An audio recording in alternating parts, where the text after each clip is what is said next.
Bonjour à tous, je suis pour le coup donc avec Kamel, donc on est dans son véhicule et on a fait l'installation du bandeau donc lumineux et je voulais rapidement revenir donc avec toi donc sur ton expérience de Tesla. Ça fait combien de temps là? Plein de questions. Ça fait combien de temps que tu as le véhicule? Donc tu avais quoi avant? Tu m'as dit donc le véhicule, etc., etc. Et puis à la fin on va parler donc de ton mode de recharge parce que comment ça se passe aujourd'hui pour toi. Et puis on refera la prochaine fois une plus grande vidéo pour bien expliquer parce que je trouve que c'est hyper intéressant.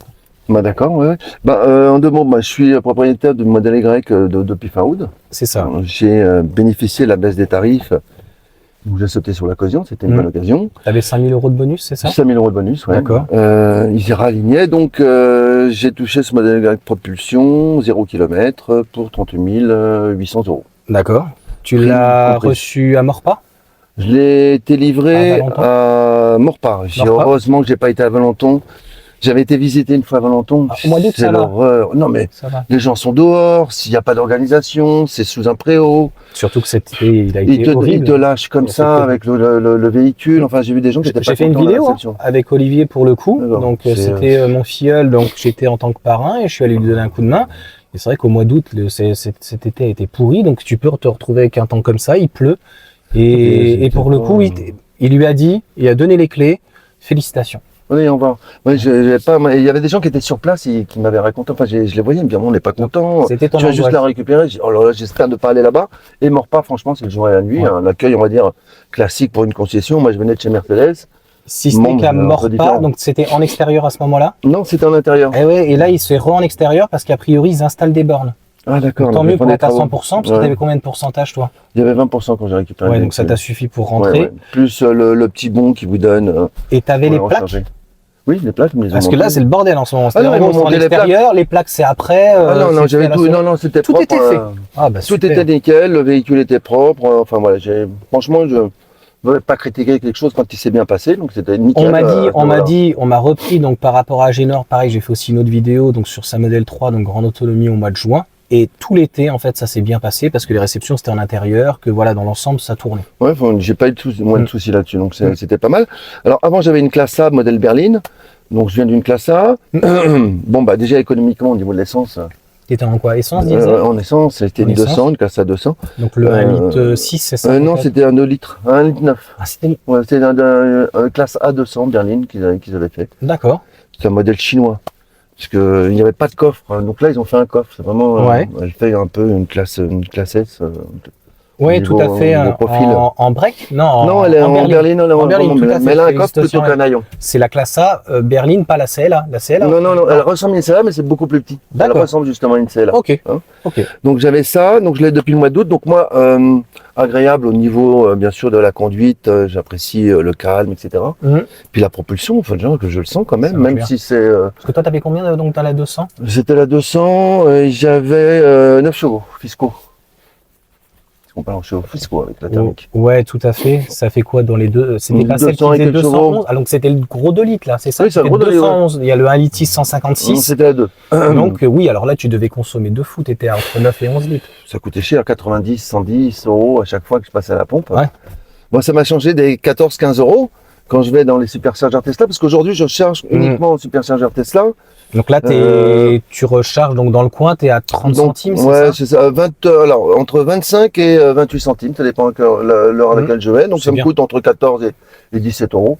Mais on va dire que finalement, par rapport, là, si tu es à 10 litres et que 1,80 €, on va dire 18 € du 100 km, là, mettons, tu es à 2 kg à 25 centimes, ça te fait 5 €. Donc tu as divisé la facture par 3 ou par 4 pour le moment. Ouais, largement par 3. Ok, bon franchement c'est super. Et je prévois l'installation, mais là on fera peut-être effectivement... Oui, on en reparlera et puis on fera la totalité parce qu'en fait, on s'est rencontrés via Facebook pour le coup, donc tu connais pas mes vidéos, j'en ai fait pratiquement 500.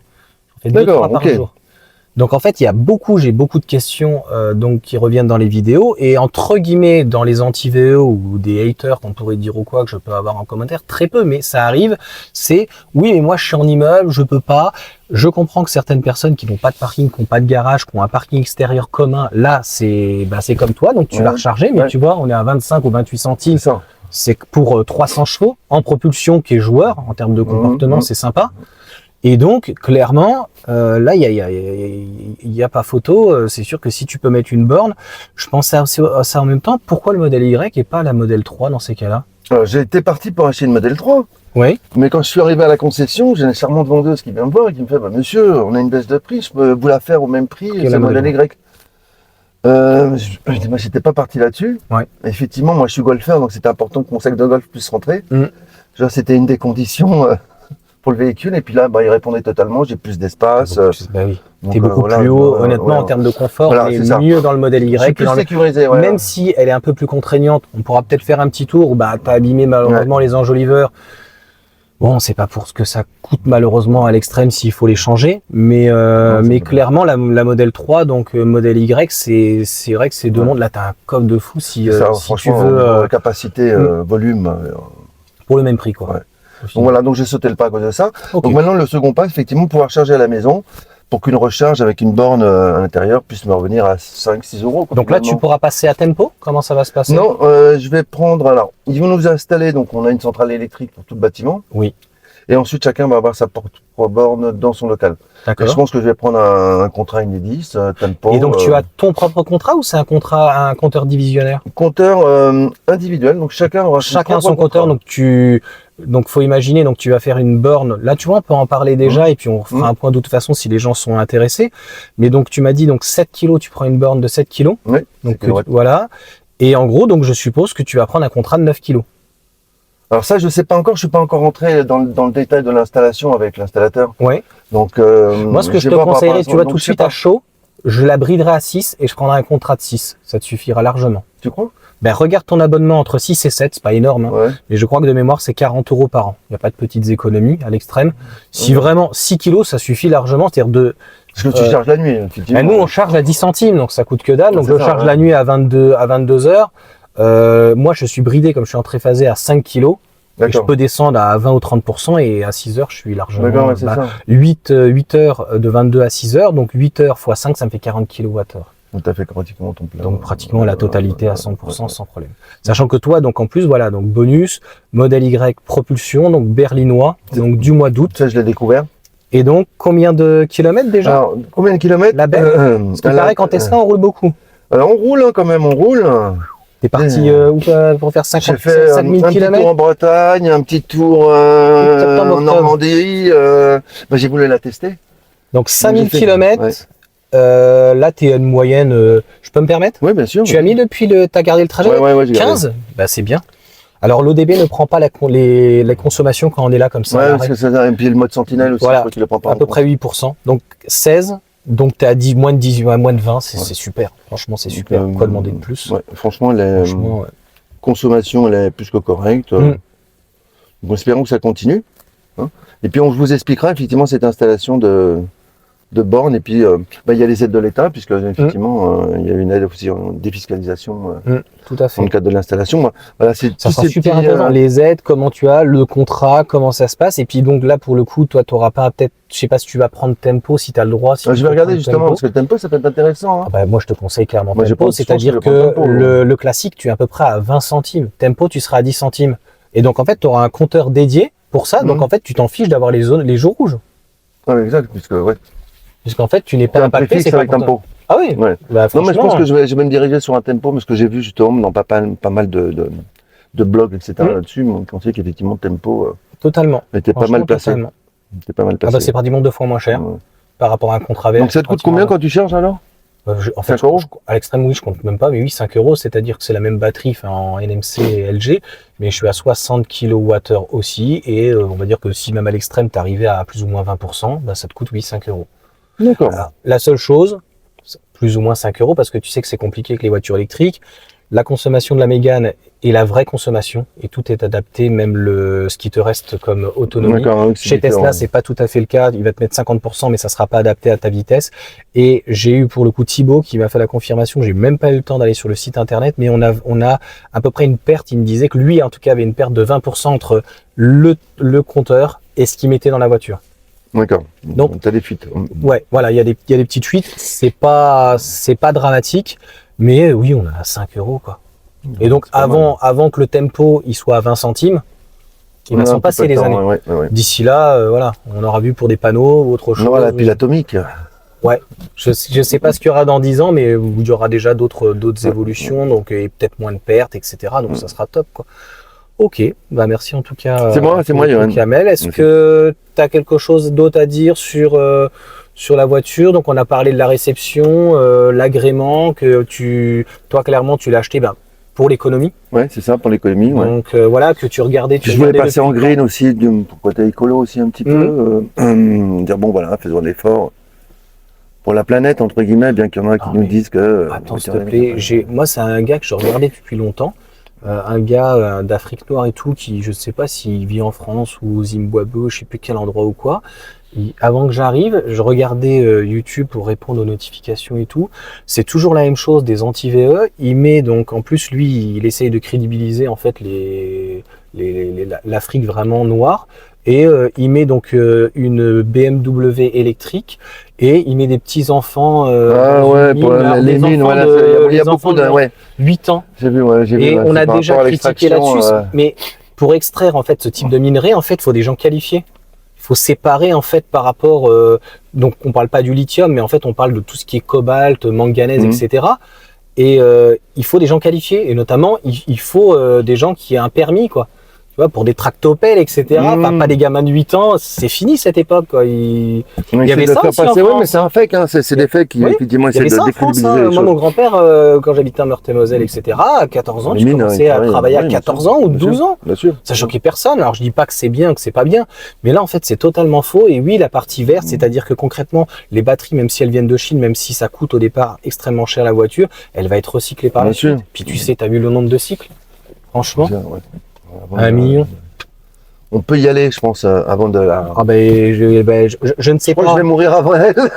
Même tous, franchement, surtout que là, on est sur des batteries structurelles, donc je ne sais pas comment ça va se passer pour le coup avec la batterie, mais elle va être recyclée sur place.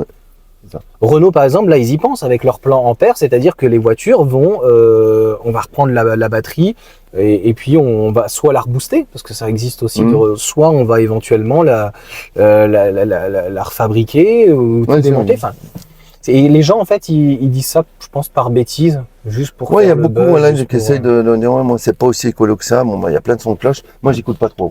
Franchement, t'as pas eu de problème avec tes voisins, ils te regardent pas de haut, ça y est, tu es en Tesla. Bon, t'es déjà en Mercedes, donc. C'est ça, ils m'embêtaient pas trop. Non, mais j'ai des voisins sympas. Bon, c'est super. Franchement, quand ça se passe comme ça, vraiment nickel. Donc, écoute. Encore une fois, si tu as autre chose à dire, c'est toujours hyper intéressant en fait d'avoir les avis des propriétaires. Parce que chaque avis est divers, mais on se rejoint toujours pratiquement sur la même chose, c'est les économies, le fait que quand même, moi je trouve le silence, même si j'adore les V6, j'adore les 6 cylindres à plat, Porsche, etc., mais le fait qu'il y ait moins de vibrations. Ouais, et la voiture. Alors sur le silence, j'ai un truc en ce moment. Alors j'ai été chez Tesla, je l'aurais déposé la semaine dernière. Ouais. Moi je trouve que des fois quand je roule, de ce côté-là, derrière, j'ai l'impression que que la fenêtre est ouverte, qu'il y a un bruit qui est un peu plus prononcé, un genre de souffle. Donc ils m'ont réglé les portes. Oui.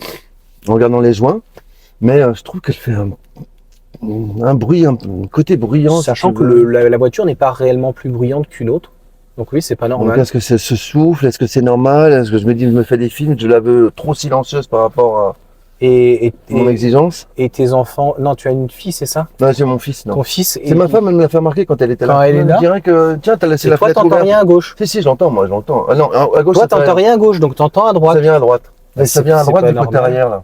Il y a peut-être quelque chose au niveau du joint ou quoi, parce que pour le coup, elle est en double vitrage.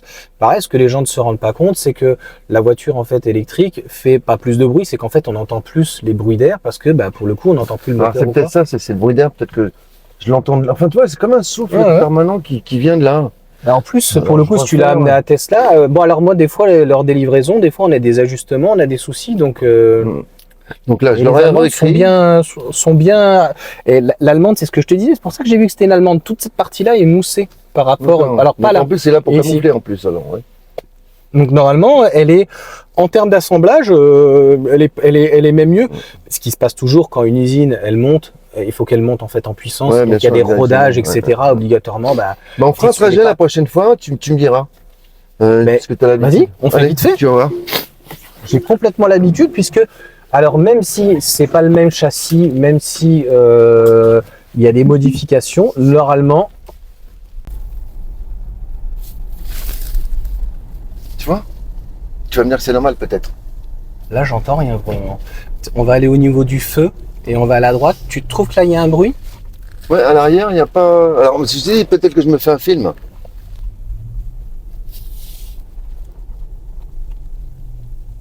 Alors, il faut savoir que le modèle Y est beaucoup plus bruyant indirectement à l'arrière que le modèle 3. Parce qu'en fait, le coffre est ouvert. Ah, c'est donc déjà, on entend le moteur, on entend beaucoup plus le bruit du moteur que dans le modèle 3 classique. Oui, parce qu'il est moins fermé. Ouais, le modèle 3 est complètement calfeutré, donc on n'entend pas le moteur et on n'entend pas l'arrière.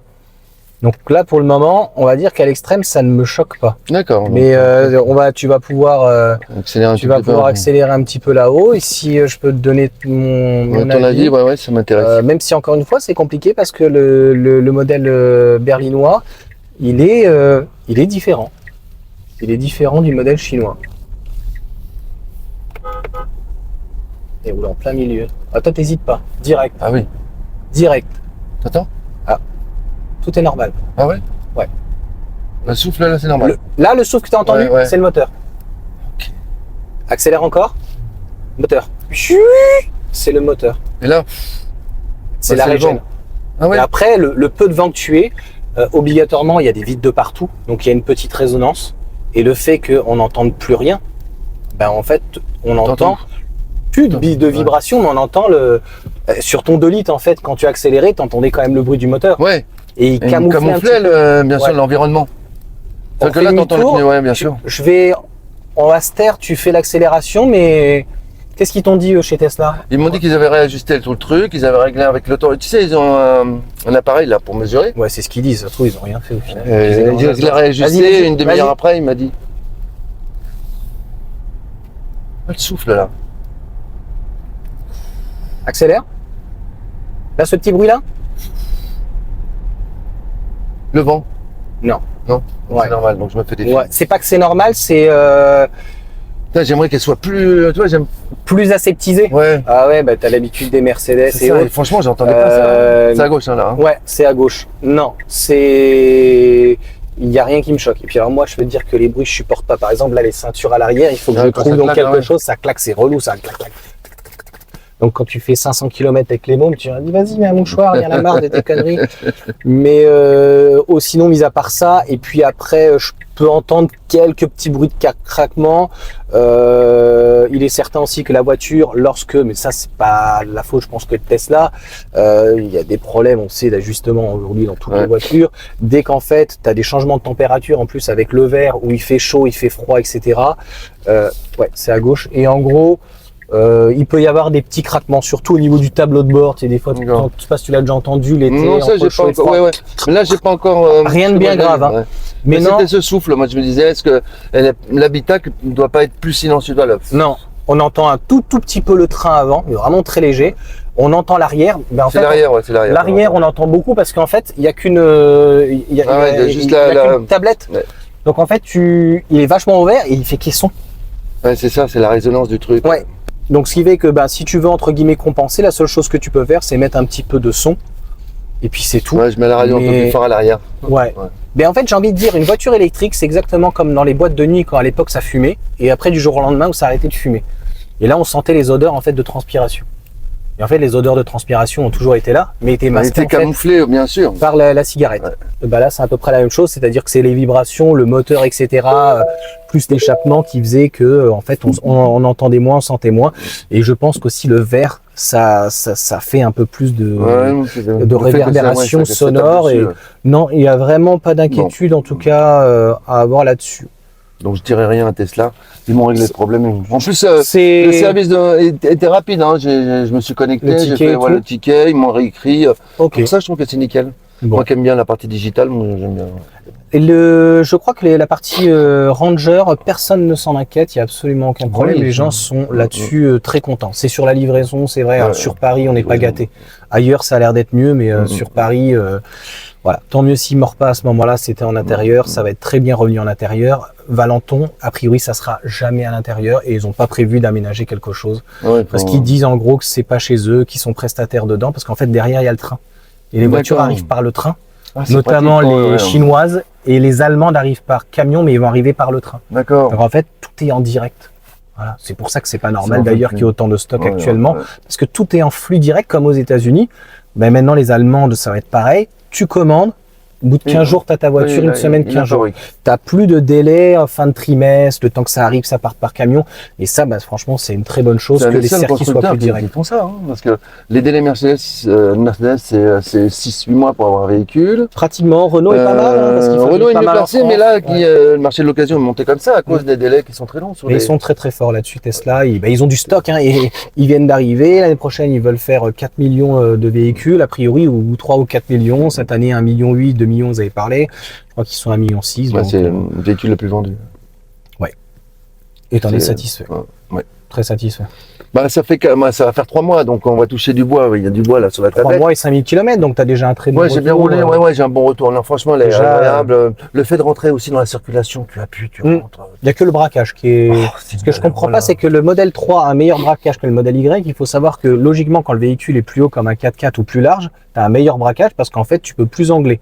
Donc là, en fait, pour qu'il y ait moins de braquage, ça veut dire qu'en fait, j'ai l'impression qu'ils ont privilégié, au-delà de la pompe à chaleur qui est devant, ils ont privilégié le coffre, le frunk qui est à l'avant. Moi, je suis désolé, à choisir entre plus de profondeur de frunk ou éventuellement plus de braquage, j'aurais préféré plus de braquage. Parce que tu vas prendre 2 fois dans les petites routes, hein. Oui. Tu peux pas, il est obligé de prendre large. C'est pour ça que j'ai fait un short là-dessus où Tarek Charles, en fait, c'est Hervé qui m'a donné l'info. Il me dit, j'ai l'impression, Tesla Vision, c'est un petit peu comme Richard de la pub avec la 306, tu vois. En fait, il m'a dit heureusement que j'avais là pour le coup les Komodo. Parce qu'en fait, il a dû s'y reprendre. C'est une vraie galère. Pour ça, c'est une galère. C'est le seul reproche. Et puis bon, l'empattement à l'arrière, je te l'ai dit, voilà, il faut faire très attention à l'essieu parce qu'ils l'ont élargi par rapport au modèle 3. Donc ça, là-dessus, c'est vrai qu'elle est un petit peu moins maniable, mais beaucoup plus confortable que la modèle 3. Quand tu fais de la route avec, c'est plaisir. Tu peux charger, tu baisses les sièges, tu as vu que tu fumé là-dedans, c'est fou. Petite fourgonnette. Oui, tout à fait. Comme un monospace. Ouais, c'est ça. Avec sans les inconvénients et un style quand même bien propre. Une modèle. Ok, bah merci en tout cas. Merci mon Yann. Je te dis à très bientôt.